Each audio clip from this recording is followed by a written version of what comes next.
Hey, good morning, everybody. Thank you for joining in. Of course, Pastor Randy Carr here with our daily devotional. Today, I don't know how I would classify this topic.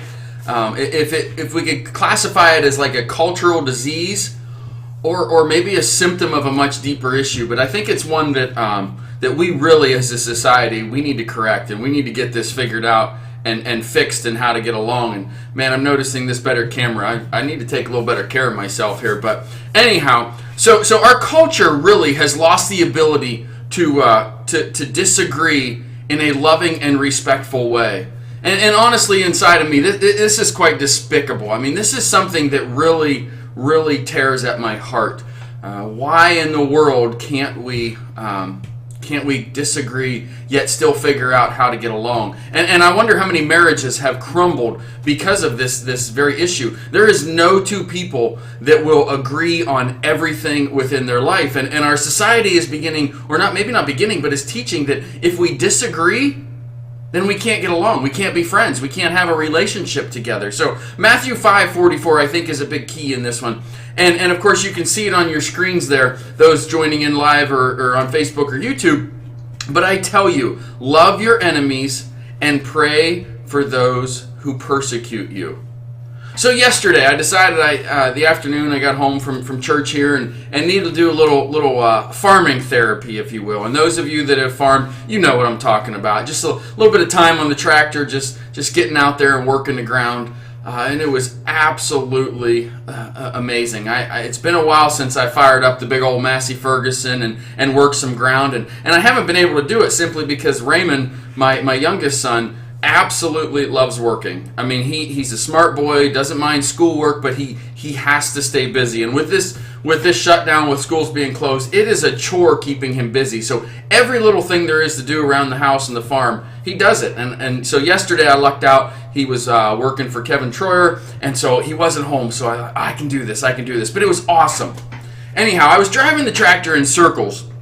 And that's what you do when you work around. Really, you just drive pretty much in circles or down a long road, turn around and back. It can get quite boring. So I was listening to some tunes here, and the song came on, and it quickly turned my joyous mood into, man, there was some anger building up in me. And so when I got done, I had to look up these lyrics on this song, and I couldn't even finish listening to the song.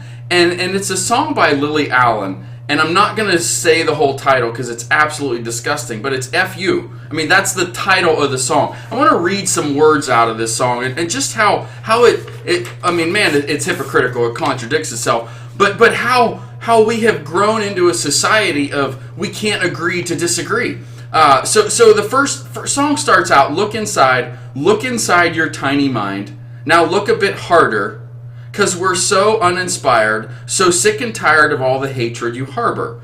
Okay, I could agree with that statement, that we shouldn't be harboring hatred in our heart. And then she goes on to sing about a couple social issues where there's a lot of disagreement on. But then the chorus, F you, very, very much, because we hate you, or we hate what you do, and we hate your whole crew, so please don't stay in touch. And then later on in the song, it goes on to say, to talk about how you need to die. I mean, there's just no, it just irritated me. And I can't even begin to want to talk about all the words in that song. That song itself is just so full of hatred that oh man, why can't we figure out how to love our enemies and pray for those who persecute? Why can't we get along with people that are different than us? You know, the church, I will completely agree. The church has messed up in this for quite a while. Throughout history, we can see it where we haven't done a good job of loving those who disagree with us. There's times in the church's history, and it's in Christianity's history, where we went to war and fought and killed people that thought differently than us. Man, that's not what the Bible teaches. The Bible teaches that we are to love our enemies, love those who are different than us, pray for those who persecute you, or those that think and act differently. Man, we need to get this down and we need to figure it out, because we have a beautiful opportunity now coming out of this social distancing to figure out, hey, I know you're different than me, But it's okay. We can still get along. We can work through some things, and we can, at some point, just agree to disagree. I mean, if we can change one thing in our culture, I really feel that this is it. To figure out how to disagree in love and love those who are different than us. You know, this scripture here that I shared this morning, I'm wrapping things up here and we're all done so you can get on with your day. But this scripture here was not a suggestion. I mean, this was not a suggestion. This is did you get this? This is a downright mandate from God. Okay, I'm starting to preach here, but I think you get the point. So let's work hard at this today. Let's let those that are disagree or different than us, that have different points of view and different worldviews, we can still love them. So, thanks for joining in. Have a great day. Stay safe. Love y'all. Talk to you tomorrow.